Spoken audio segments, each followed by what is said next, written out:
બહુ મોટો વેપારી એકદમ રાજી થઈ અને તાકો બરાબર માપી અને પછી આમ ફાડ્યું કે આ 25,000 મીટર. તા પત્ની જાગી ગઈ. ઓછાડ છે. જો સપનામાં તો તમે દુખી થાવ ને સુખી થાવ. હા, સપનામાં લોટરી લાગે. સપનામાં તમે સુખી થાવ, દુખી થાવ.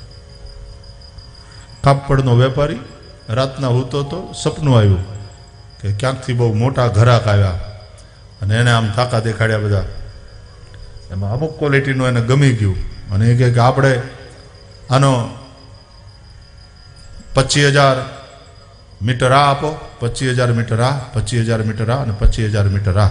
1 લાખ મીટરનો સીધો સોદો થયો. અન વેપારી જે રાજી થયો છે, હા, આખા મહિનાનું એક હારે વેચાઈ ગયું. બહુ મોટો વેપારી એકદમ રાજી થઈ અને તાકો બરાબર માપી અને પછી આમ ફાડ્યું કે આ 25,000 મીટર.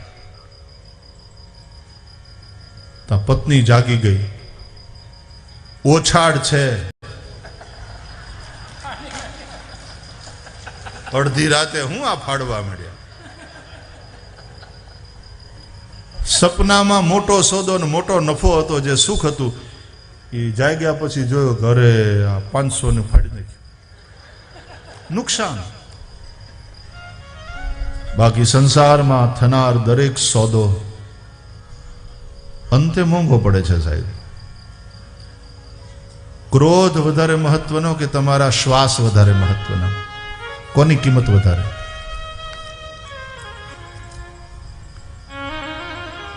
પછી તમે કોકને કોઈક વસ્તુ બતાવો ને કે આ હાર જોયો હીરાનો, હા બહુ સારો લાગે, કેટલા દીધા? તો 10 લાખ. લાવો તો. એટલે ઓલો જાણકાર માણસ હોય એ હીરાનો હાર લઈ અને જોવે બરાબર, તપાસે ને પછી કે ખોટા છે. અરે કે હોય કાંઈ, હાચા કહીને દીધા. અરે કે તમે છેતરાણા, 10 લાખ દીધા, આ 50,000 માં મળે. હે? હા, છેતરાણા તમે. એમ જીવનના મૂલ્યવાન શ્વાસને આપણે ઈર્ષાને અદેખાઈમાં ખર્ચી નાખીએ કે આ કયો સોદો કર્યો, છેતરાણા. અને ઈર્ષા પાછી તમને આનંદ આપે થોડી વાર. ઈર્ષા છે ને એ ખુજલી જેવી છે, એમ ખરજવું ન થાય. એ ખરજવાનું જેટલી વાર તમે ખંજવાળ્યા કરો ને ત્યારે તમને આમ સુખ મળે. થોડી વાર આમ ખરજવું હોય ને, જેટલી વાર ખંજવાળ્યા કરો, એનું નામ જ ખરજવું. ખંજવાળ્યા કરો ને ત્યાં સુધીમાં સુખ આપે ને પછી એવું બળે. ઈર્ષા ખરજવા જેવી છે. ઈર્ષા એટલે મનનું ખરજવું. ઈર્ષા કર્યા કરો, કોકની આગળ કુથલી કર્યા કરો, ત્યારે આમ થોડી વાર આમ આનંદ આવે, સુખ મળે, પણ પછી એવી બળતર્યા થાય. અને ખરજવું જે જોઈ જાય ને, તમારા અંગનું સૌંદર્ય પણ એનાથી નષ્ટ થાય. કે આ શું થયું છે તમને? ખરજવું.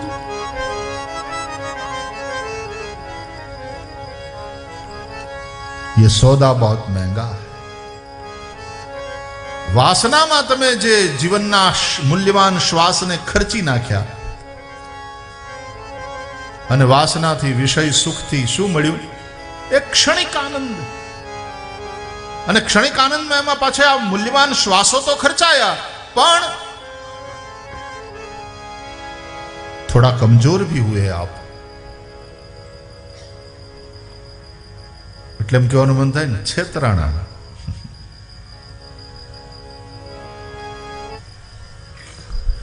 ઘણી વાર સપનાના સોદા, હા હમ સપનોं કે સોદાગર હૈ. અને સપનાના સોદા વાસ્તવિક જીવનમાં નુકસાન હોય છે, હકીકતમાં નુકસાન હોય. અને એટલા માટે સંસારને સ્વપ્ન જેવો કહ્યો. જેસલ કરી લે વિચાર, આ સપના જેવો છે સંસાર. એ તોળી રાણી કરે છે પુકાર. આવો ને જેસલ રાયા પણ પ્રેમ થકી મળીએ. વાસનાને, જેસલની વાસનાને આ તોરલ રાણી પવિત્ર બાઈ એણે રિફાઇન કરી અને વિશુદ્ધ પ્રેમમાં બદલી નાખી. જેમ રિફાઇનરીમાં રિફાઇન થાય ને બધું, એમ નહીં તો જેસલ જાડેજા એનો તોરલના સૌંદર્યની વાત સાંભળીને ગયો તો હરણ કરવા, તોડી ઘોડી અને તોળી નાર એ બેયને લેવા. આમ ત્યાંથી ઉતરીને જોડિયા બંદર પોતાના ધણી એને તાર્યો, જેસલને તાર્યો. સાસતીયો સધીર ને જેસલ, તોરલ તે ત્રણ નર તારિયા ને સાસતીયો ને સધીર. જેસલ જગનો ચોરટો એને પળમાં કીધો. આમ શારીરિક તાકાત પુરુષની વધારે, પણ આ માતૃશક્તિ આ બહેનો એની આંતરિક તાકાત એટલી બધી વધારે કે એનું સતીત્વ હોય તો ગમે એવા બગડેલને પણ એ લાઈને લાવી દે. ધણી બગડેલો હોય ને તો એ જો સ્ત્રીને સતી સ્ત્રી હોય ને એની પાસે સમજણ હોય તો એને લાઈને લાવી દે. એક ના એક દિવસ ઓલો ધણી પછતાય અને પછી એની કિંમત કરે કે આટલું મેં કર્યું અને છતાંય તું મારું ઘર હાંચવીને બેઠી, તે મને હાંચવી લીધો. આજ હું જે કંઈ છું એ તારે લઈને છું, તારા હિસાબે છું. સામેવાળાની વાસનાને રિફાઇન કરી નાખી સતી તોરલે અને પ્રેમમાં બદલાઈ ગઈ વાત. આવો ને જેસલ રાય, આપણે પ્રેમ થકી મળીએ અને સત્સંગની વાતો કરીએ, પરમાત્માની વાતો કરીએ. જેસલ કરી લે વિચાર, આ સપના જેવો છે સંસાર. એ તોળી રાણી કરે છે પુકાર, આવો ને જેસલ રાયા પ્રેમ થકી મળીએ.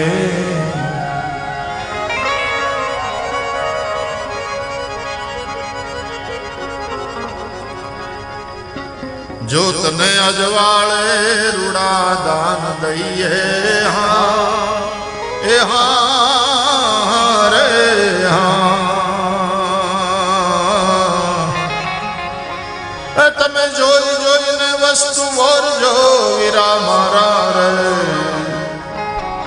એમ સતી તોરલ કે છે, તોરલ કે જોઈ જોઈને વસ્તુ વરજો. આ જ્યોતને અજવાળે રૂડાદાન. વિવેકની જ્યોત હોય, જ્ઞાનની જ્યોત હોય, સદગુરુની કૃપાથી પછી આપણને ખબર પડે કયો સોદો કરાય, કયો ન કરાય, શું લેવાય, શું ન લેવાય. અને તમે જે પણ લ્યો મફતનું કાંઈ નથી. હા ભાઈ, તમે જે કંઈ લ્યો છો એ શ્વાસની મૂલ્યવાન સંપત્તિ ખર્ચીને લ્યો છો.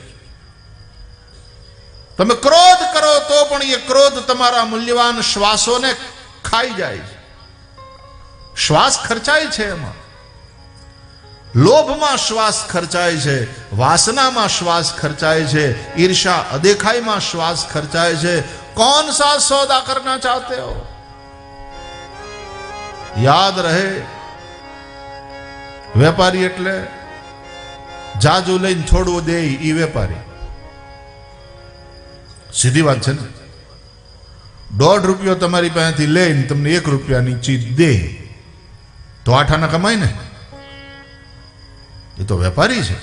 એટલે જાજુ લે અને થોડું દે એ વ્યાપારી. અને સાધુ સદગુરુ એટલે કોઈ પણ આશા રાખ્યા વગર તમને આમ ભર્યા ભંડાર કરી દે. અને એટલા માટે કથાકારોને ગોપીઓ ગોપી ગીતમાં ભૂરિદા જના કહે છે,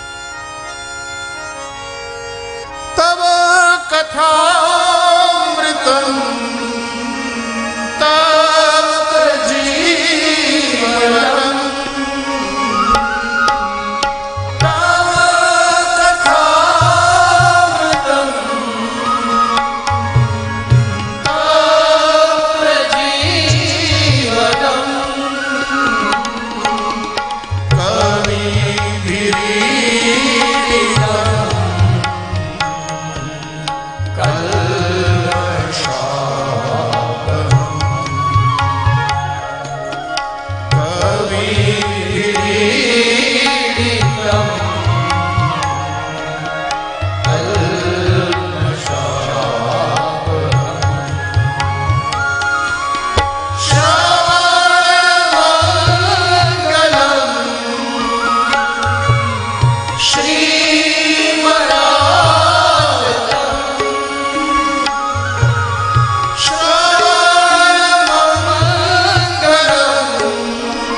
ભૂરિદા જના, બહુ ઉદાર દાતાઓ,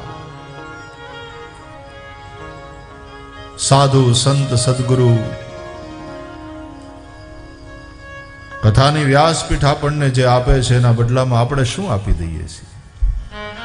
ઈ જે આપે છે એની કિંમત તો રૂપિયા પૈસામાં થાય જ નહીં. અને એટલા માટે આ સુખદેવ હોય, સનતકુમાર હોય, બધા ઉર્ધ્વરેતા મહાત્માઓ છે. બ્રહ્મચર્ય એટલે બ્રહ્મમાં જ ચરવું, એનું નામ બ્રહ્મચર્ય. એક એક શ્વાસ એમાં લગાડે. હરિભજન, હરિભજન.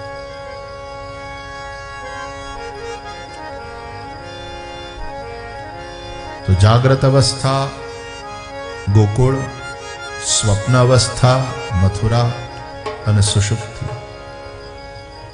દ્વારકા. તો સ્વપ્ન અવસ્થામાં સુખ દુઃખ તો છે, પણ સુષુપ્તિ ગાઢી નિદ્રા, એમાં સુખે નથી, દુઃખે નથી, આનંદ છે. એક રીતે જોઈએ તો એ સ્વરૂપાવસ્થાન જ છે, પણ એમાં પ્રકૃતિ તમને લઈ ગઈ, થાકી ગયા, તમે સૂઈ ગયા. પણ ગાઢી નિદ્રા કેટલો આનંદ આપે છે કે આજ તો બહુ હારી ઊંઘ આવે.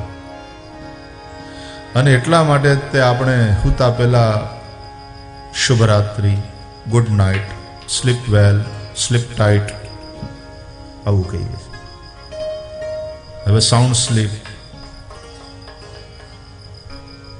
સવારના ઉઠે ત્યારે ગુડ મોર્નિંગ, કેમ હારી ઊંઘ આવી એમ પૂછે માણસ.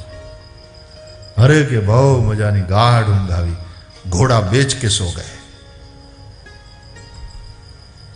બહુ સારું થયું, લ્યો તમને આરામ થઈ ગયો, અભિનંદન.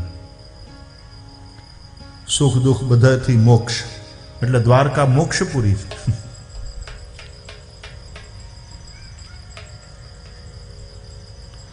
તો મથુરા પણ મોક્ષદાયિકા છે, પણ એમાં પાછા સુખ દુઃખ છે.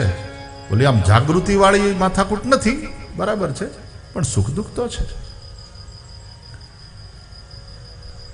તો ગોકુળ સ્થૂલ શરીર, મથુરા સૂક્ષ્મ શરીર, દ્વારકા કારણ શરીર.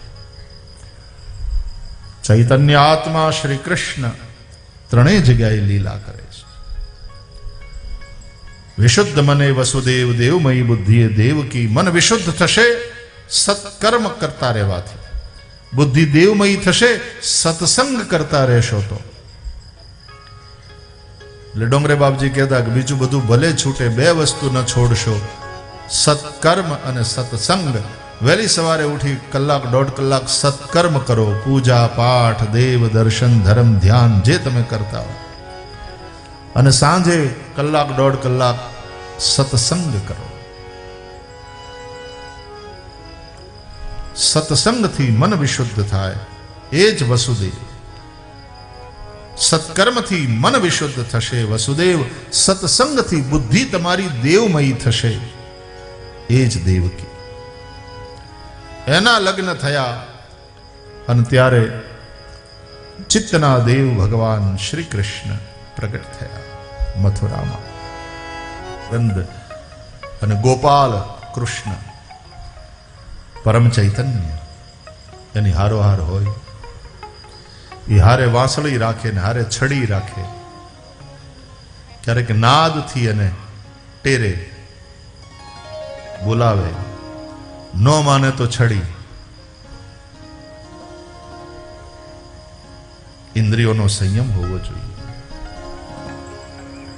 કૃષ્ણ ગોવાળ બની અને જો આ ઇન્દ્રિય રૂપી ગાયોને ચારવા નીકળશે સંસારમાં, તો આ ભવાટવી નહીં પણ એ વૃંદાવન થઈ જશે.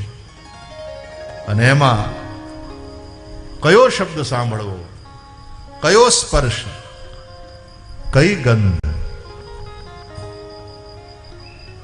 કયું રૂપ જોવું, કયો રસ લેવો. જિહ્વે સદૈવમ ભજ સુંદરાણી નામાની કૃષ્ણસ્ય નરોપરા સમસ્ત ભક્તા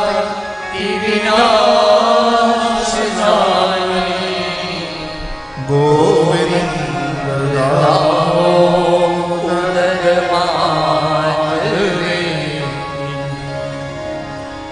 શ્રી કૃષ્ણ ગોવિંદ હરે મુરારે હે નાથ નારાયણ વાસુદેવ જીહવે પિબસ્વામૃત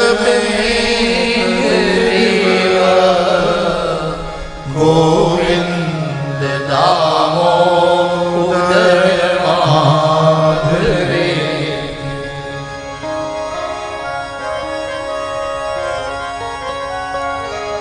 इस रस का जिहवा पान करे।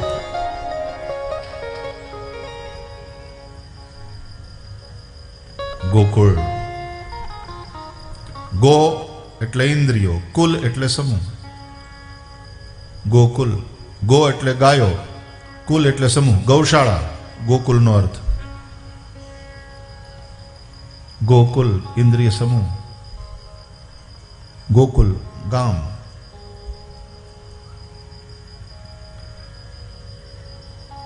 જાગૃતિ, જાગૃત અવસ્થા. મથુરા એ સૂક્ષ્મ શરીર. મન, બુદ્ધિ, ચિત્ત, અહંકાર આ બધું સૂક્ષ્મ શરીર અંતર્ગત આવે. અને એટલા માટે વિશુદ્ધ મન એ વસુદેવ એ મથુરામાં રહે છે.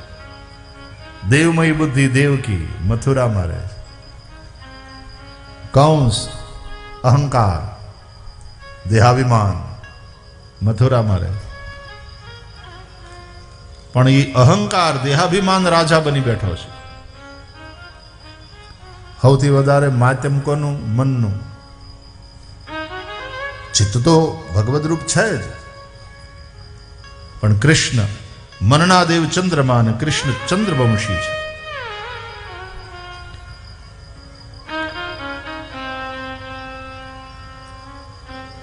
ઇન્દ્રિયાણામ મનશ્ચાસ્મી.